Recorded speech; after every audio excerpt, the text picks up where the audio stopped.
tonight, and we welcome up the team, which is led by Edward, or Ed, I'm not sure. I think his wife tells me it's Edward, but he says it's Ed. And we have Claire and Sarah Councillors, clearly this is the culmination of many months of work, about 9 or 10 months of work, and we're at this stage of we've got agreement from all of the CCOs, and as Ed will go through and indicate, he and the team are pretty happy that everything has been met to their satisfaction. So, yeah.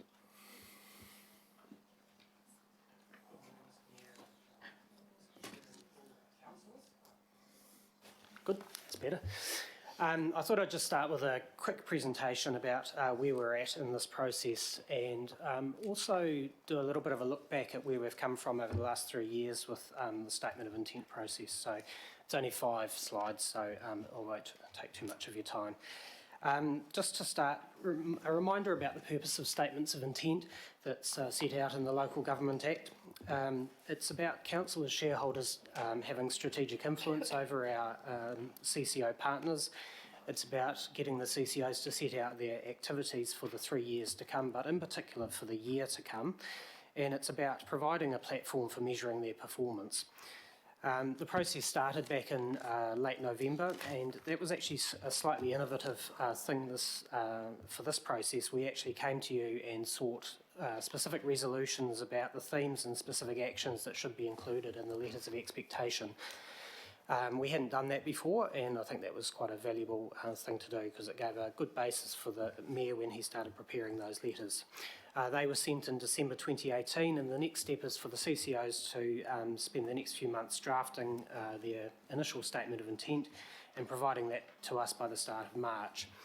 As staff, we then review the drafts against the letters of expectations to check how well those expectations have been delivered in the statement of intent, and we brought our proposals for shareholder feedback back to you on 16 April, and you'll remember we had quite a long discussion that day, which then fed into formal shareholder comments that were sent at the end of April. After that, the staff work, that's us and the finance staff in particular, work really closely with the CCOs to ensure that the comments have been incorporated appropriately, and ultimately we receive the final SOIs on the 30th of June, and the changes that you see in those final SOIs really reflect both the shareholder comments, the annual budget that councillors have signed off, and any new information that's arisen since March. And examples of that sort of thing are that, for example, Auckland Transport's raised some of its targets to reflect just the reality of some of the success they're having with things like patronage. As I say, we review the final statements of intent together with our finance colleagues, and the result of that reconciliation is in the attached table to the report. We consider that this year the CCOs have been very diligent in the way that they've responded to the shareholder comments delivered to them. They've genuinely tried really hard to do what they've been asked to do by the council. And that's resulted in the recommendation you've got there in front of you, which is that we don't consider that any formal modifications are required to the statements of intent this year. That said, we are seeking 2 delegations for finalising the statements of intent of ATED and MEMIT. That's Mangere Mountain Education Trust. ATED just need to finalise some of their targets with information that's still to come in, and MEMIT just needs to finalise things because they've had some disruption on their board. So the key at this stage of the process is that we're looking for any shareholder comments that haven't been adequately dealt with, and ensuring consistency with council's strategy and budgets. We're not looking for new issues to be introduced at this stage or performance issues that you may have with the CCOs. And there's another opportunity, of course, coming up 17 September to look at the Q4 and annual results. As I said, I'd just like to have a look at where we've come from the last 3 years before we take questions. from our perspective in the CCO governance team, there has been an improvement in the statements of intent and the way that this process operates. So I guess the question is, what have we been doing as staff and you as elected members to make that happen? I think what we've seen is a more active use of the letters of expectation process to influence strategy and activities. When I joined council back in 2016, I think the letters of expectation tended to be more in the way of laundry lists of preferred items that council would like to see included, and I think they're far more strategic now than they used to be. And I think that's flowed into the quality of the statements themselves. The measures, of course, are refined constantly, and we've had another LTP to do that. And as council matures and we have a better idea of some of the, for example, transport models that we're using, that flows into the measures. I think we're also improving the way we use quarterly reporting to interrogate performance of CCOs. We're on a good schedule now of actually bringing the CCOs in every 3 months. We've got a new template that we're using, and I think some of the conversations are really improving, and I think we saw that particularly with RFA last time round, who came with a very good presentation, which certainly I thought was an improvement on what we'd seen from them previously. We've got almost a full suite now of group policies that drive quality decision making across the group, and we're considering the final one of those later in this meeting.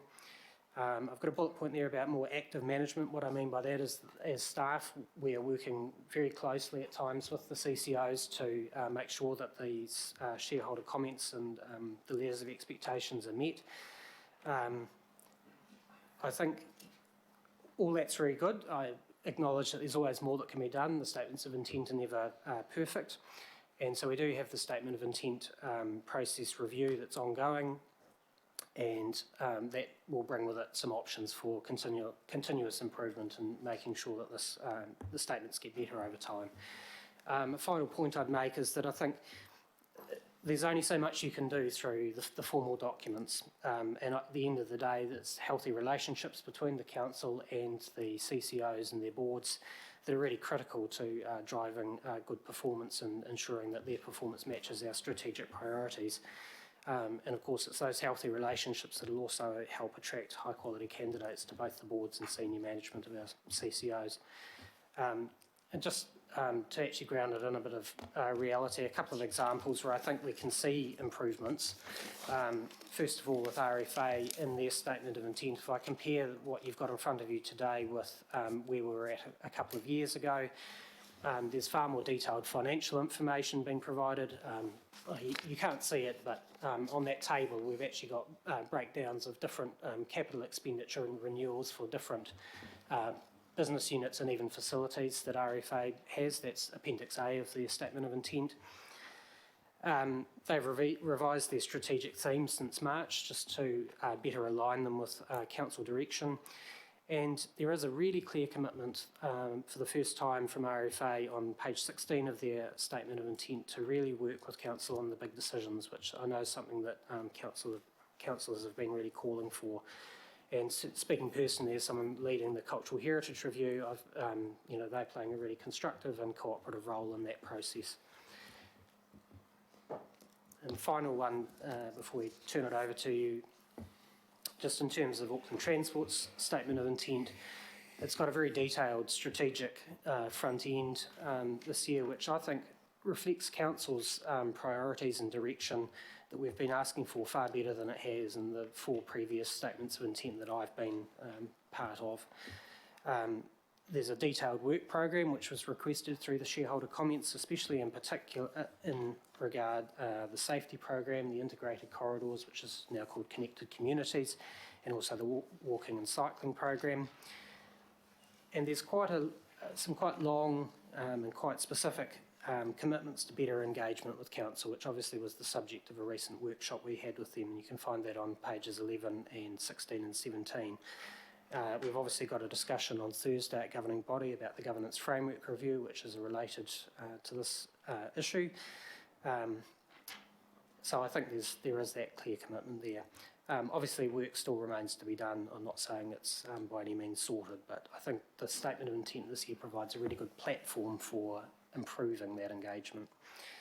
Finally, as I say, there's some new measures that they've put, new targets that they've put in, and that was something that Auckland Transport initiated themselves in the areas, I suppose you could call them the 3 Ps. They've increased their patronage targets for public transport, the punctuality targets, and they are actively increasing their road productivity target as well.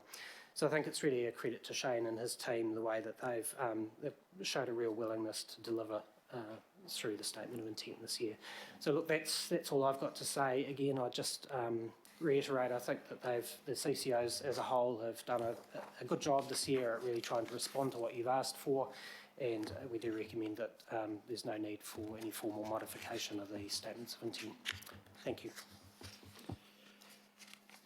Any comments from your partners in crime up there? No?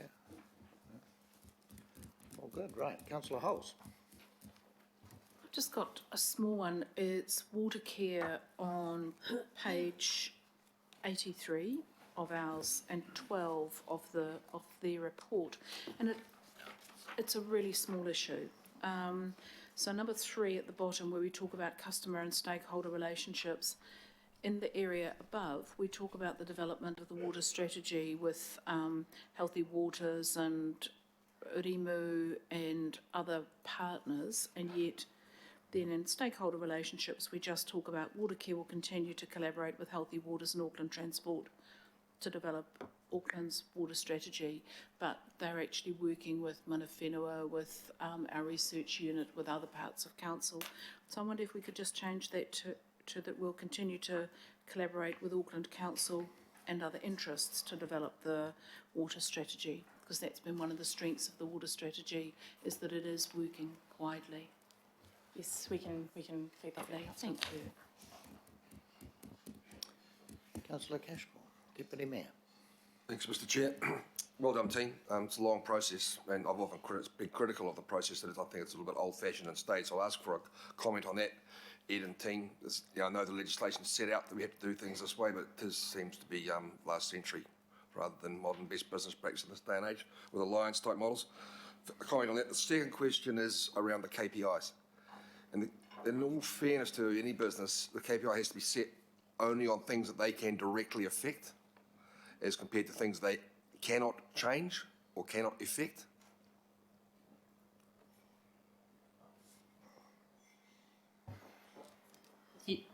Sorry, I'm not quite sure what the question was there, Deputy Mayor. So let's say you take or a transport one, then you just put a KPI that says you must reduce congestion to a certain level, but in all fairness to AT, they can't necessarily make that happen because they don't control the numbers of people coming into the country, the number of cars, the motorway network or rail network. So there's a degree of ambiguity there that I think needs to be tested through setting those key performance indicators. Yes, I think that's absolutely correct, Deputy Mayor, and I'm sure AT would agree, especially if I think about an issue like climate change, is where they particularly will come back to us and say that there is a limit to how much they can affect emissions because of the issues like population growth and the choices that people make when they purchase vehicles and so forth. Yeah, no, I agree with that. Did you also want to comment on the statement of intent process? Is there an opportunity to do something about that particular process going forward, or is it Sarah will answer that. I'll just talk to that. I'm leading the work on the SOI review.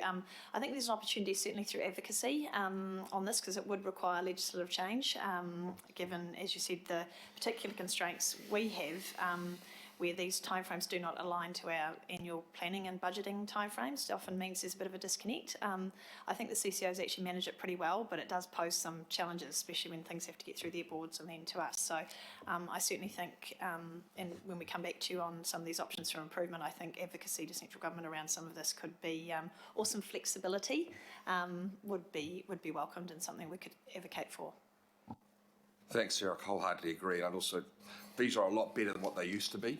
I only know from last term. I presume that's what was improved on the term before. So they are heading in the right direction, but I just don't think they are fit for purpose in this modern day and age. Councillor Walker, but no doubt it won't be a question about RFA because they've done what you've been asking them to do. point of fact, that is not the case, Mr. Chair. And I do note that in this statement of intent, and I am looking at RFA, that there are some good words here.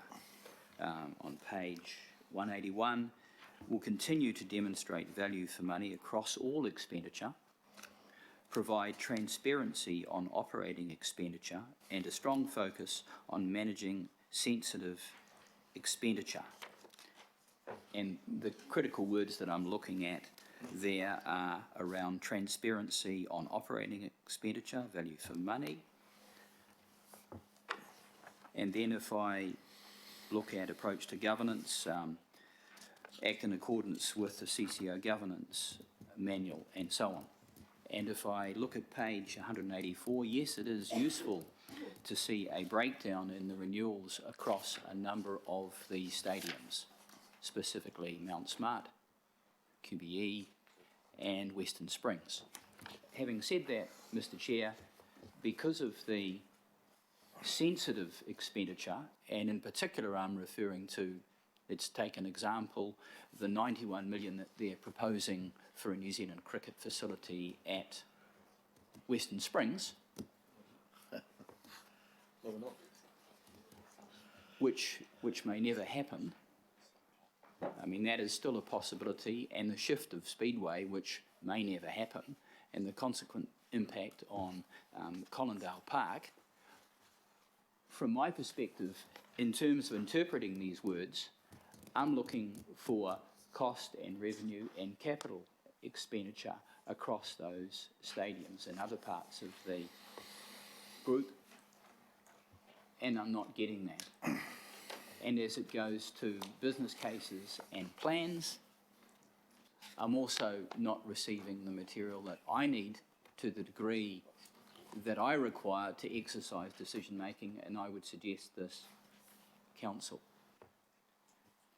And I think that some of the information that we've received on some projects may well have been quite misleading, and I don't want to go there. So these are comments, Councillor Walker, not a question, are they? And that's okay. That's okay, by the way. My concern is that the words are fine, but they need to be applied and carried out. And the test for me is when a councillor or a group of councillors require information that they actually get it. And I'm finding continuing difficulty in that respect. So I just want to put that on the table. Okay, Ed, so as Councillor Walker pointed out, those examples he gave are hypothetical at the moment, so there is no business case and there is little information. So, but when, if they do come about next year, next LTP, then there's clearly more information required. However, item 10, which we're moving on to, may start to deal with that, which is the case of business cases. Councillor Simpson. Thank you, Mr. Chair. I've got two questions. The first one is actually for the Mayor, because you've done a great job, Ed, and the second one is for you. So the first one to the Mayor, because my second question was, how has our reporting from CCOs improved this term from previous councils? And I think, Your Worship, Ed's done quite a good job saying some of the, this more detailed work that we've done around that. So my question to you is, are we doing something where we can say, because people on the street have a lot of concern about our CCOs, that although it's not perfect and we will still work towards that, we've done a better job at tightening up the reporting back, or the control, for want of a better word, than previous councils. That's my question to you first. Are we saying we're going to talk about it? Yeah, I think Ed's outlined, and he's looked at it much more closely probably than anybody else around this table, the way in which that reporting process has improved, become more specific, become harder edged, the opportunity to have the quarterly meetings and the annual report meeting. If we don't hold the CCOs to account, then the responsibility comes back around this table, because the framework is there. And what we've done with the statements of intent, I remember looking at them before I came into this place thinking, well, that's a bit of a waffle, but what does it actually mean? The greater specificity of it, I think, really improves it. But when we put something in a statement of intent, doesn't mean to say that it's automatically delivered. And I look closely at this report on Auckland Transport and its communication requirements, and the requirements are right, the delivery wasn't. But you know better than any other councillor, Councillor Simpson, that actually having got a whack around the ears from us, from you and I, AT has now gone back. It's started that process again, working closely with the residents, the two Residents Association and the Business Association, with a proper working group, and it's now doing it in the right way. So a statement of intent's a bit like a constitution. It sets out the framework, but we've got to make sure that is delivering. And I think Auckland Transport learnt something of a lesson from that. But I think there's still more work to be done, and Sarah, look forward to the stuff that you get through on the Statement of Intent review. And I've announced in a different context a review, a wider review, because I believe that responsibility and accountability are critical requirements. In fact, that's one of the requirements that we on a different committee, the Appointments and Performance Review, are looking at in terms of the appointments that we are making. And any of these bodies, some of them have in the past liked to believe that they were separate kingdoms, but they are funded by public money, tax and by rates, and therefore they have to be publicly accountable. But that's our role.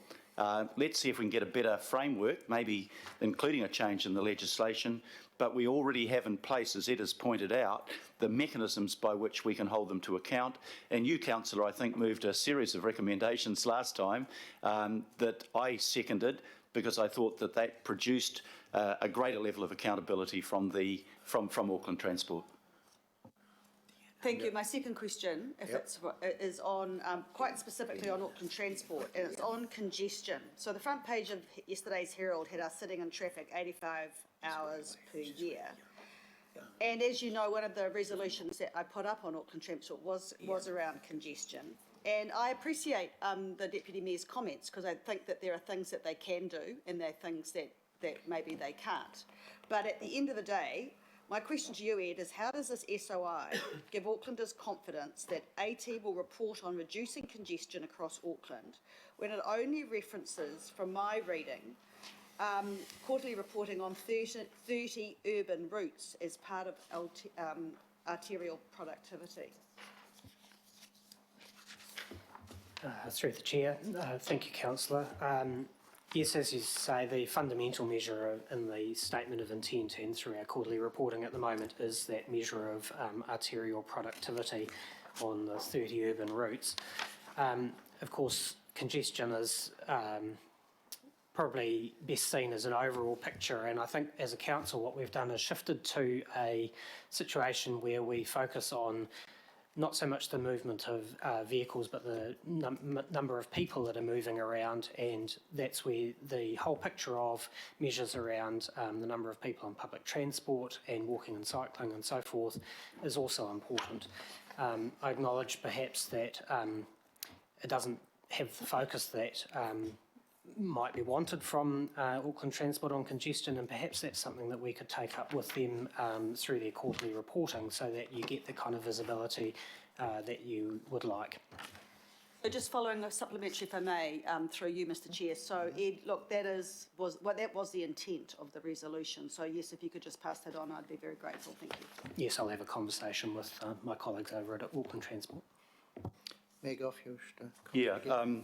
I think the question's a good one, Councillor Simpson, but what that headline, you know what the media does, but what that headline ignores is, I've got the AA congestion report in my hand. Here's the first key point for last year. After rampant growth between 2013 and 2016, congestion in Auckland is holding steady. Yep. Quote last night, and the Deputy Mayor was with me at the forum run by the AA, from Barney Irvine from the AA, holding congestion steady is a good result given the growth of the city's population by around 40,000 a year. So let's be clear, congestion is a problem. Let's also be clear that because we've increased ATAP by 50%, we've actually put in place the mechanisms that after a time lag will deliver on that. But I agree that we need to have regular reporting on it. But just refer you to the Auckland Transport Monthly indicators, because that sets out a lot of the information that you might be looking for.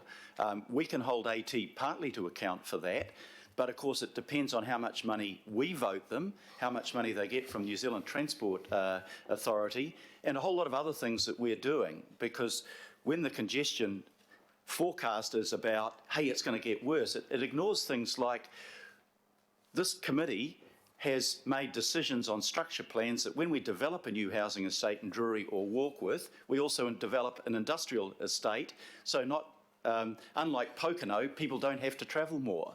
It ignores the fact that 29% of the new houses that were built in that were consented in the last figures for, I think, May, were actually within 1.5 kilometres of an arterial route. So people are making those decisions. We're changing the way we live. We're changing the way we walk and work and build.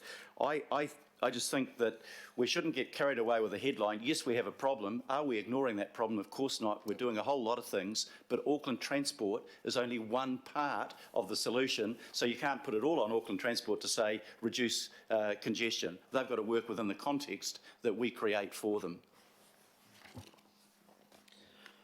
All right, Councillor Cooper. Thank you.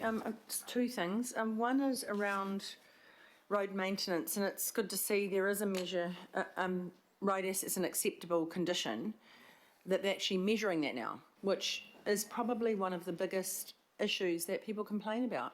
So they've set it at 95. What it says, it's based on asset management plans.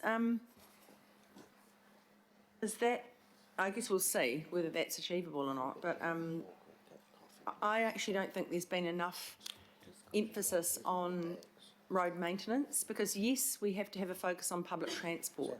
Yes, we need to have a focus on cycleways, etc. But our road maintenance doesn't support the majority of cyclists that have to go on the road. So I think there's, maybe not now, but I think there's really got to be a lot more emphasis on the maintenance.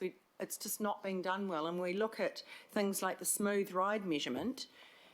In rural's 92 and urban's 81, and I just don't get why it's okay for 20% of road surfaces to not be okay. You know, so I'm just not quite understanding why the difference and why it's so low.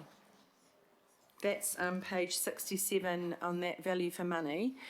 We talk about where is it? Road maintenance standards measured by smooth travel. Because you can just see everywhere where we're not doing road, the maintenance is not being done, even when you request it a year down the track and it's just not done. So I'm trying to understand the differences with road assets in acceptable condition and road maintenance standards, and why one's quite low and one's high. Through the chair, I can't speak to exactly why the measures are set exactly at the percentages that they are, but what I can say is that on 7th of August you've got a workshop coming up with Auckland Transport with the specific topic around road maintenance contracts being included on it. So I think you've got a really good opportunity in a few weeks to ask those questions from the people who will know the answers. Yeah, joy out of that. And the other one is around, where is it? Sorry. It's around the northwest, of course, that's what I'm going to talk about. In terms of working with ATAP to deliver the renewal, it's page 58, not renewal, to deliver 58 north, northwest and southern. So continue working with NZ Transport Agency to progress northwestern rapid transit corridor. I guess and there doesn't seem to be a lot of KPIs matching it, because what we just don't hear. We just don't hear what's happening. And if we look at every other area, it's got fantastic transport hubs, it's got the fast, frequent, reliable network, and the Northwest doesn't.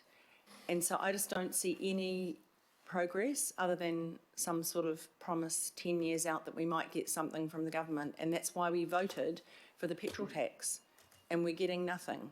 So that's my concern, that doesn't show in the, or can you point to me where it shows in the KPIs how you know, when you've got here, this is what you want them to do, where in the KPIs does it show it's going to happen, something's going to happen? How are we measuring that? There isn't a KPI that matches a specific achievement of these progress with these specific projects. With these specific sort of projects, what we need to do is either ask Auckland Transport through quarterly reporting, or I could probably undertake to seek some further information from Shane and his team about the progress of that project and come back to you on it, because I think we simply can't provide KPIs for every single project through the statement of intent. The KPIs need to be at that level above, where we measure things like the number of people travelling and so on. But Councillor, I'm happy to go and find out further information for you on I that don't think it should specific be up project. to you, they should be reporting to us, but I guess that's, yeah, it's just not acceptable to me that we can have a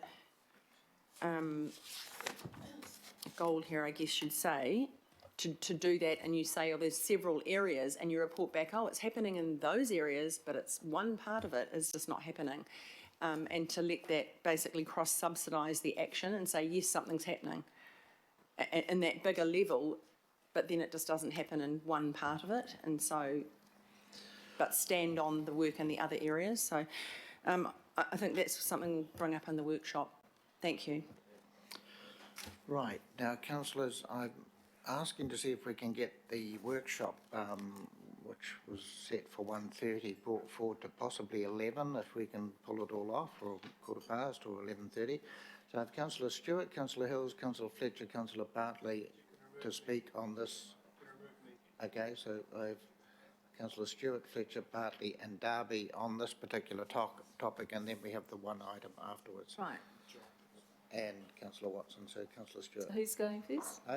You're first. I'm first, okay. Yep. Thank you. Just on the quarterly reports, can we in the future, next term, if we're all around the table, can we make sure that when we have the quarterly reports that maybe we only have 2 or 3 CCOs that come and report to us one day, and then we do the same, so we can give them better opportunity for us to have a good discussion with them, because the last time they were here, by the end of the day, there was only 4 of us here, and it wasn't really, and even for the 4 of us that were here, it wasn't very, it was embarrassing to be here when there were people that had done a lot of work and effort to come here to present and to hopefully get some good questions, and there was nobody here. But I think it's too much having all of them coming on the one day. So if you only had, say, 2 one time, 2 another time, I think we can probably do it a lot better justice. Thank you. Yeah, your comments to me after the last meeting, when there were only 4 of us, I think there was well noted.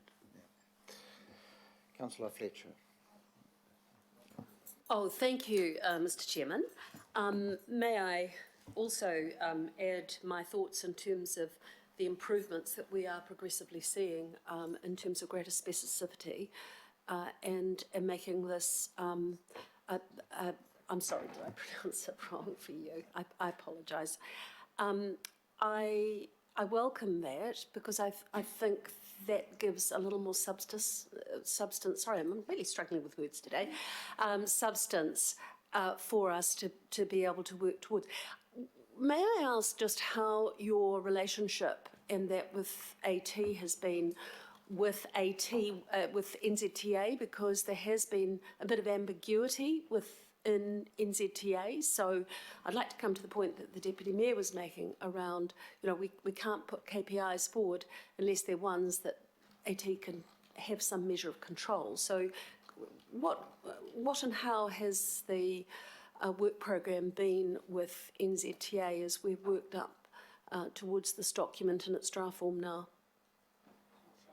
I have to say I don't have any relationship with New Zealand Transport Agency. That would be a question we'd need to direct to the transport strategy staff. If potentially they do, our team doesn't have any interaction with NZTA. But what commentary have you had from them as you have progressed this work? we haven't had any contact with NZTA about the Auckland Transport Statement of Intent. Okay, no, that's fine. I appreciate that. So there has been a body of work that has been presented, and Councillor Simpson and the Mayor have made reference to it in terms of the Automobile Association.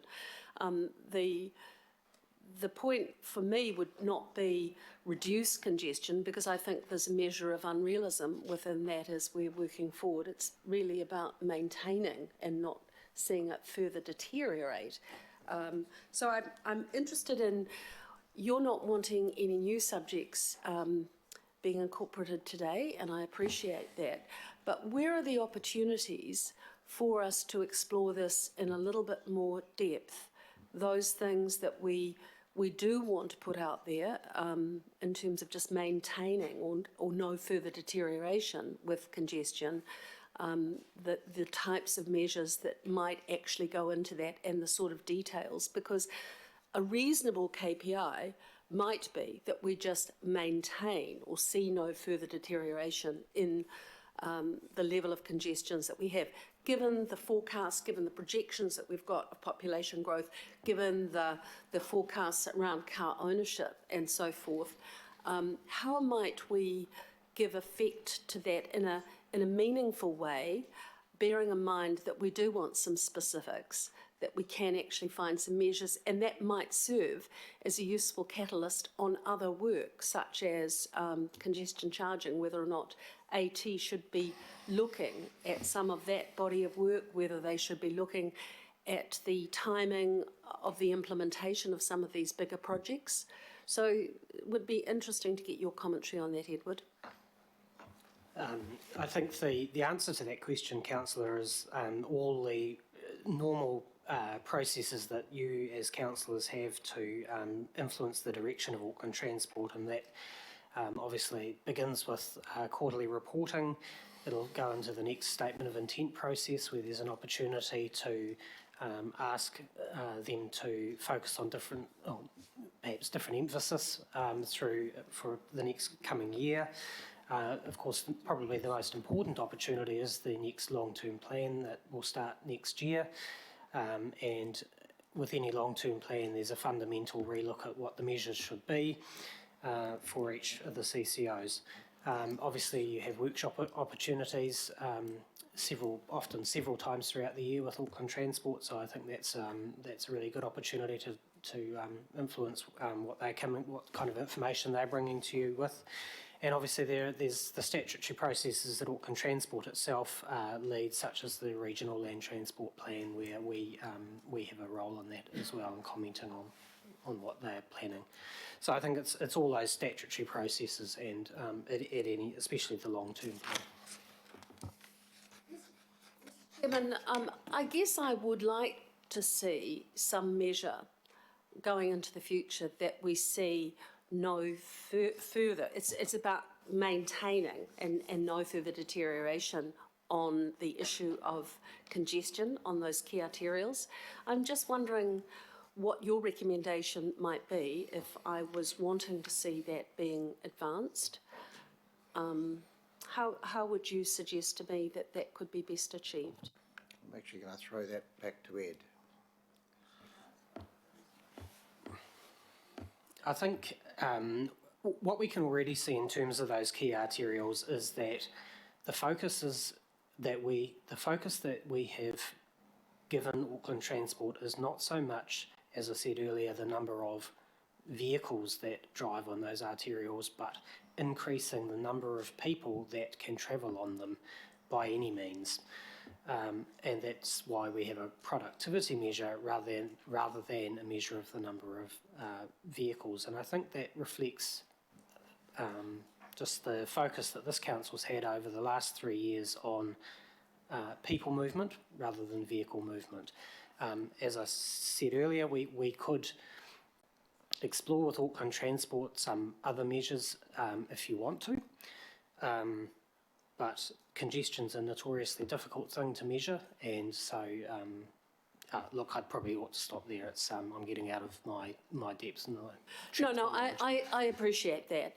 But from my ward and my perspective, it is entirely frustrating to me that we have stalled on something so important as the light rail initiative. And if you're looking at that productivity measure that you refer to, rather than just, cars on roads, at what point do all of these add to the weight of the right decisions being taken? And I appreciate that it's NZTA. And why I asked you the question in the beginning is, what input has there been or what discussion around the frustration? Because I've got no visibility at all looking out for the next 3 years on what is likely to happen with Dominion Road with light rail. We've heard a huge amount of discussion, but we don't know with any certainty what is likely to happen. So that's partly why I would like us to have something a little more specific, because it actually might prove to be a useful driver then on some decision making, or perhaps the policy work that will lead to decision making on something where there's just this enormous question mark at the moment. So Mr. Chairman, I'm not wanting to, in any way, I'm not wanting to be vexatious on this. I'm simply wanting to see how we can use these tools that we have in our toolbox as councillors to try and get the outcomes that we would like to see for our region. I wasn't looking at my phone for any other reason, just to check. So we have a workshop on August the 7th. Maybe that could be could be discussed at that workshop on August the 2nd, could be added onto the agenda. Is that? We could explore It's that. with I know transport. that Auckland Transport did want to focus on things like the roading maintenance contracts, but I'll certainly explore that with Because Shane right and at the team. moment, I'm not happy about voting for this because it isn't sufficiently well addressing some of the concerns that I've got for achieving the wider goals, and so that's why I'm raising it, Mr. Chairman. Yeah, okay. Can I help? How you vote is an issue, but I'm suggesting this gets added to the agenda for that meeting. Councillor Simpson? I'd like to help because actually we are voting for an SOI that was supposed to include all the include all the aspects from the resolutions we put up in April, Yep. and yet 2 of the points in the resolutions aren't being addressed until August 7. So noting that, I think it would be much easier if we could all vote for the SOIs, noting that this be added to the August 7 workshop, because in actual fact, none of us should vote for the Auckland Transport one because it's not all completed yet. But it will be. Yep. Thank you, Councillor Simpson. Right, now the list has got longer all of a sudden, so 11 o'clock is an aspiration rather than a reality. We have Councillor Bartley, Darby, Watson, Simpson and Hills, just so you know. So Councillor, one's gone. Councillor Bartley. Mr. Chair, I just have a question, just curious. How is Auckland Transport saying they need our backing, especially with unpopular projects, stating its activities and intentions?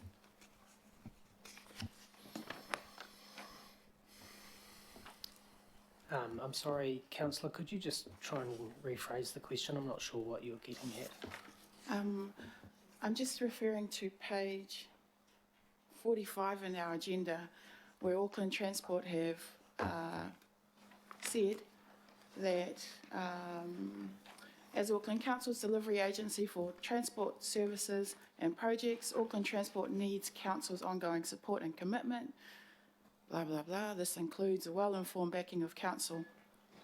So that's stating what they need from us. And I'm looking at the Schedule 8 of the Local Government Act, where it says it's about stating their activities and intentions, and I don't see a correspondence between the two. So and if that's the case, then they should remove that statement from the statement of intention.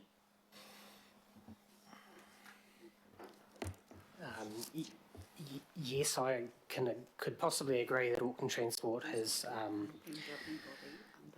gone a little bit beyond what the Local Government Act requires from a statement of intent, but I think if I can interpret what they are looking for there, is that they are saying that Council has set the strategic direction for them, and as they go about delivering that strategic intention around the city and bringing information to you about what its plans and activities are, that Council and Auckland Transport work hand in hand to help inform our communities about those projects and what they're trying to achieve.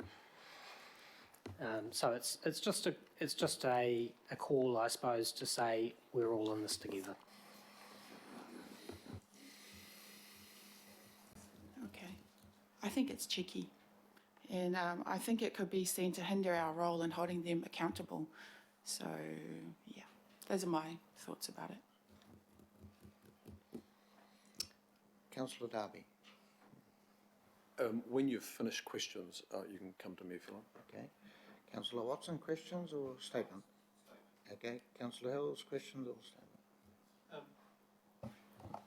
I guess my question was sort of based on the congestion thing again, because I thought that last year that we had agreed it was more about people movement, not congestion. You can look at the best cities in the world for public transport and they still have heavy congestion on their roads, but they're moving more people through the corridors, which is what we are essentially doing with our buses and other things. So, and that 85 hours yesterday split over the 250 work days is 19 minutes a day. So we have to keep that in consideration. 85 hours sounds horrendous, but I think what we put in last year was the fact it needed to be more about people movement and using corridors better, which is what, things like Mount Eden bus lanes or things like light rail, which will eventually come, is around how we get more people down those corridors. So, yeah, I just worry, but also the whole motorway suggestion. It's largely the on-ramps and motorways that are causing the most congestion. So how we get Auckland Transport to relate back and forth to NZTA, I'm not sure, but we seem to get the brunt of it, even though it's an NZTA issue. But yeah, it's probably not a question for here, because I thought that was agreed last year. So, Okay. That was a question statement. Member Wilcox. Thank you. And now for something completely different. Mangere Mountain Limit. So we received the draft back in February 19. My question is, what are the minor issues that need to be decided? I looked at the Mangere Otahu local board corridor, where they wanted some information put in there regarding the schools. But I suppose the big thing comes out from their last audit report was the uncertainty on funding. I mean, how can you plan and give a statement of intent if you actually can't go much past the date of your funding? Yes, through the chair. So I think essentially they've had the delay has largely been that they've had a bit of turnover on the board, and so they've also quite short on staff. So they're kind of they've been a bit constrained in their ability to even do the sort of basics. And I think the issue that you've identified around the uncertainty of funding is also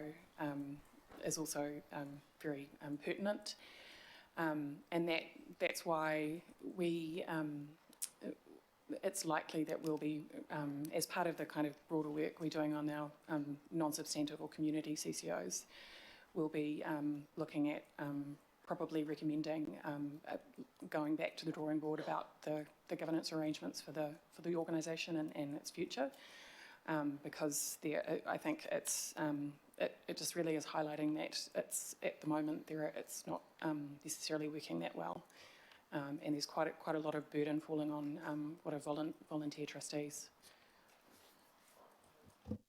So further to that, I suppose my question is, on $300,000, really, do we expect them even to print out a statement of intent? Yeah, and that's another thing as well. So they actually have a board meeting tonight, and we'll be bringing in a paper to you, I think next month, around exempting some of our community CCOs, our smaller ones. And we are actually looking at, we've put that to them, whether they would like to take that up as well, because in our view, the costs of doing the statement of intent far outweigh the actual benefit we get from it for Margaret Mountain Education Trust, because they do not. That's not to say that they're not.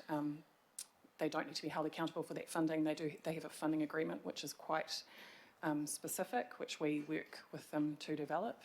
So and that funding agreement and the statement of intent act to some degree duplicate each other. So we are looking at that. At that as part of it, but I think it is just recognising that there is a bit of uncertainty for them at the moment, and we're kind of working with them to figure out a way through that with the other partners in the governance arrangement, because that's So critical. just finally, Chair, I understand what you're trying to. This is the only organisation that does anything on the maunga with regard to Māori kaupapa, on any of our maunga whatsoever. I would have thought this was a kaupapa for Tuataki Tini. We underspent by $6.1 million last year, and I just don't understand why we can't get something going there, because for $300,000 you can't even buy a couple of pies and a milkshake nowadays.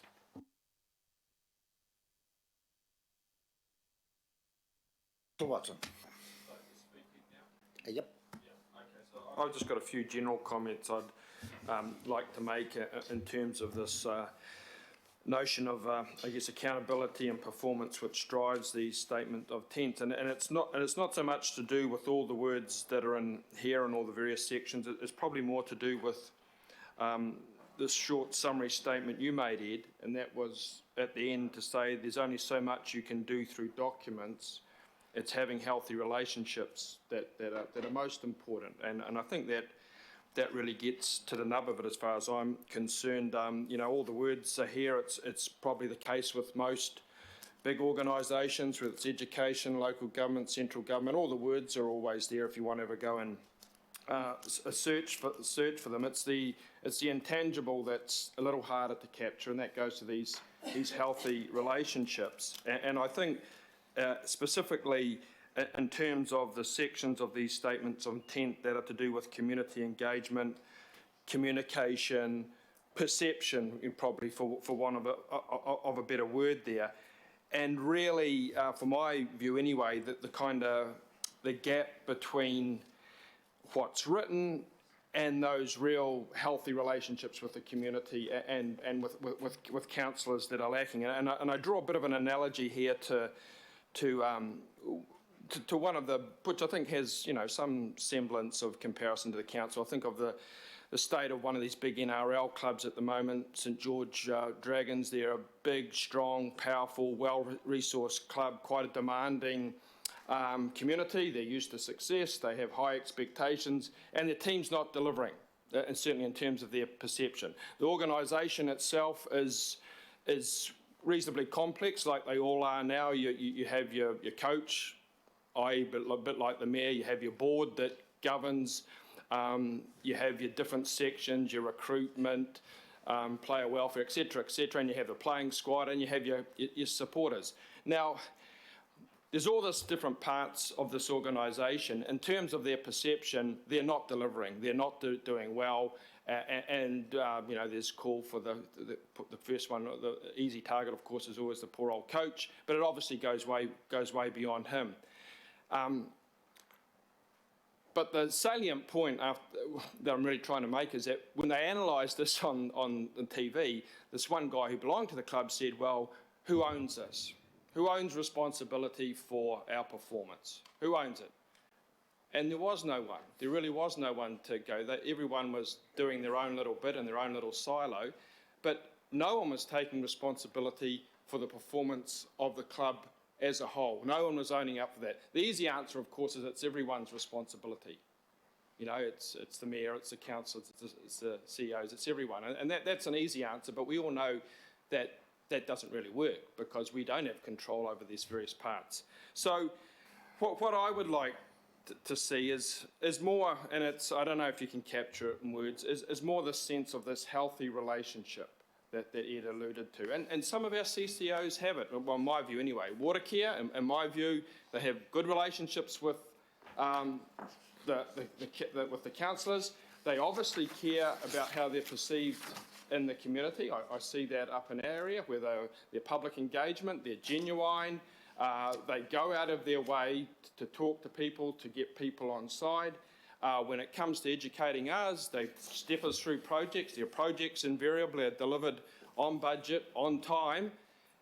And to me, they seem to tick all that boxes. It might just be me, but in terms of that accountability, performance, and that perception, for me, they're right up there.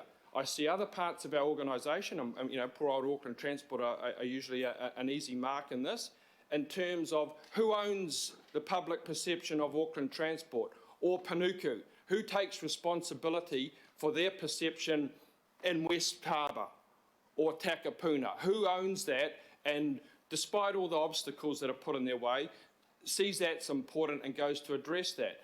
I see, for instance, often in my ward, for instance, there's a complaint often, oh, nothing's happening.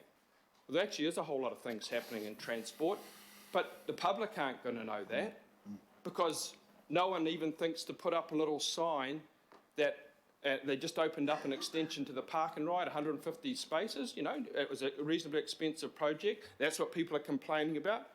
Do you think people know that that's open? No, they don't, unless they stumble on it by accident. They don't even know it's been opened up. They don't know that Auckland Transport's been listened to them, have invested quite a bit of money in this fairly sizable improvement. They don't know that. Same with other aspects of the work that are done around the ward. So I guess what I'm trying to say is that, yes, we can go through the documentation, but it's really that intangible relationship that matters, and walking the talk and the feeling you get that this matters to these people. And I'd say, unfortunately, from my perspective, some of our CCOs exhibit that, and you can see it throughout their organisations, and others don't. It's getting the words down, the tick box, everything's there in writing, but the relationships don't work. So, Ed, if you come up with a way to encapsulate that in meaningful words, I, for one, would welcome that. Thank you. All on you, Ed, and your final comment on page 3 obviously does say that relationships are critical to reinforce formal documents, I suppose. And there's probably a parable there for Coach Goff. Need to watch out. I'll have Councillor Darby. Thanks, Chair. Look, I just want to acknowledge the team. We've had a number of workshops on this, so Ed and team from the CCO Governance and External Relationships team. Chair, we really have put the blowtorch on these SOIs, the Statement of Intents, more and more. This is where we have, in one part, we have control over the CCOs. So it's good to have these workshops that have contributed to this document. It's sort of interesting hearing the latest thing that is being discussed. The latest thing seems to be congestion. It's just popped up because somebody's read a front page and we've seen the AA material, but this is not a new problem. This didn't pop up. This has been around for some time, and we have addressed it, and we have addressed it primarily through the strategic priorities that we've confirmed for Auckland Transport, and I think they're on page 47. I mean, in essence, congestion is really just a symptom of a multifaceted problem. It's a symptom of our success. The Mayor, you referred to that, the attractiveness of Auckland. We are attracting 50, 60,000 people a year. There's car registrations that were 800 a week. They're now down to 500. A lot of things are outside of our control, but there's a lot of advocacy to things outside of our control we need to continue with, and that's primarily aimed at government. So some good things that are happening, but you know, when I look at congestion, my congestion this morning, for example, is different to others. My congestion was when my bus that took me to my ferry pulled up in the bus stop outside the ferry terminal, and the bus stop was congested by cars dropping people off, even though there was allocated parking. That was the first congestion. Then I joined a line 100 metres long. There were a lot of people in front of me, behind. The ferry was rather full. I disembarked through a new facility that we've invested in recently and reopened. I think it's 1B or 1C, 1B at downtown. And all the gangways are open except the Fuller's gangplank is not consistent with the broad openings. So there's disconnects. And so this generous new space that allows a really good flow of people is constrained by an operator's shortcoming and something to address. Then I came on to Quay Street and it is heaving with people, pedestrians, and there's pedestrian congestion. That's my experience of congestion.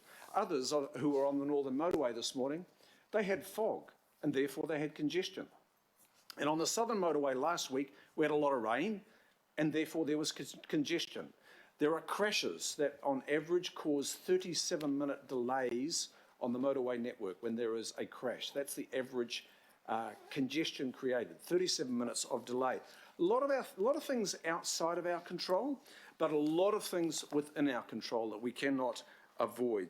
So congestion is many and varied, but ultimately what we've got in train is a relentless focus on frequent and active public transport, a relentless focus on encouraging walking and cycling, better utilisation of the existing transport networks, and focusing on good connectivity, the appropriate connectivity in the urban development and regeneration areas. That's everything we are focusing on, and we have got to be relentless now going forward in supporting the budgets that allow Auckland Transport to do that, to alleviate congestion. That's what it is. And so I agree with some speakers who say, yep, we do need to go back and pick up road pricing going forward. We have to, because in some ways we've felt that's a little bit inconvenient, not quite ready, but we have to go back and look at that. The regional parking strategy, there's got to be an all-in willingness to address that.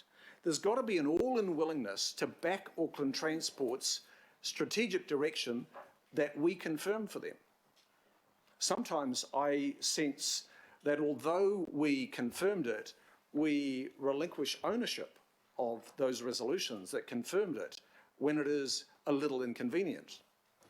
And so my ask is that we stay on course to avoid congestion, really amp up our focus on public transport, the walking and cycling connections, the 3 Ps that are identified in this SOI, addressing productivity. That's all about alleviating congestion. The patronage targets and the punctuality targets for public transport. And then probably the one I think I would say is congestion we need to own as well as political leaders. How did we come to this meeting? Now, I know some live in rural areas and there is not the connectivity except by private motor vehicle. I accept that. But many of us, where are we as political leaders in taking public and active transport? What does our hop card account look like over the last 6 months and 1 year? Where were we this morning? Were we the car ahead, or were we in the car that was contributing to congestion? And yet we come here and raise congestion like it's another's problem. I think it's an all shared problem. And I'm not wanting to make anybody wrong here, by the way. I'm just saying it is about the car we are in, not about the car ahead or the car we've just passed or the one that's in the lane that we want to shift into. It is the car we are in most of the time. So let's own this problem, but let's stay on course for the solution, which is a massive shift to public transport, way beyond where we are, and a big shift towards active transport, walking and cycling. And on that note, to conclude, I note the last paragraph or so of Chair Lester Levy. This will be his last forward in the SOI, and he makes reference to the Mayor of London's transport strategy, which is out for consultation at the moment, that 80% of journeys in London by 2041 are taken by active walking, cycling and public transport. Now that is the congestion buster for this city. We've got to be big and bold in that area, not complaining about the car ahead. Councillor Darby, we have Councillor Stewart. Thank you. Just on the congestion, you're quite right. Congestion is different everywhere, and in fact, maybe some of us should go and live in each other's homes for a month or two and just understand our congestion, because the congestion out my way, we've now got, you're talking about congestion, we've got T2s and bus lanes up Pekaringa Road. Most people that are actually travelling on the Pekaringa Road are just single people, and if the public transport was working and going to the places that they needed to go to, it would be okay. But for most people out of my community, and if you moved it out to Howard for a wee while, you'd understand, Chris, most people would have to take 3, maybe 4 modes of public transport. So you'd leave at 6 o'clock in the morning, pouring down with rain, trying to get out to Mangere Airport to work. You've had to take four modes of public transport to get there. The reason people are still in cars is the public transport is not working. Until the public transport is working, what we need, if we're going to have public transport that's working, we need to actually have public transport that's going more express buses that are going to destinations, could be going to Middlemore Hospital, going to the airport or wherever.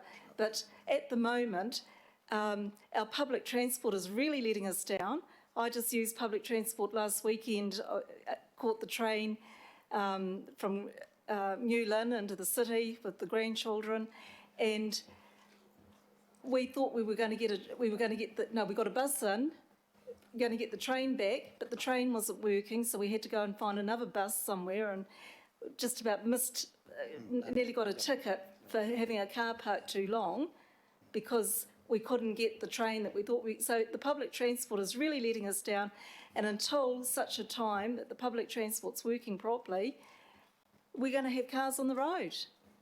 It's as simple as that. But I mean, you really have to perhaps live in an area, I mean, where you are, it's nice and easy. You've just got maybe one bus and then you get on the boat and you're okay. But for a lot of people, they have to get 4 modes of public transport, and I really can't see too many of us sitting around this table catching 4 modes of transport to get to work. Well, that might be the headline tomorrow, Councillor. It would be Councillor suggests spouse swap for councillors. we're actually, and it's so we're just going to have a break because we're just wrestling with an issue here, how we can kind of recognise the August 7 workshop and obviously put all this through. So we're going to have a 5-minute break. We'll come back at just after 15:15.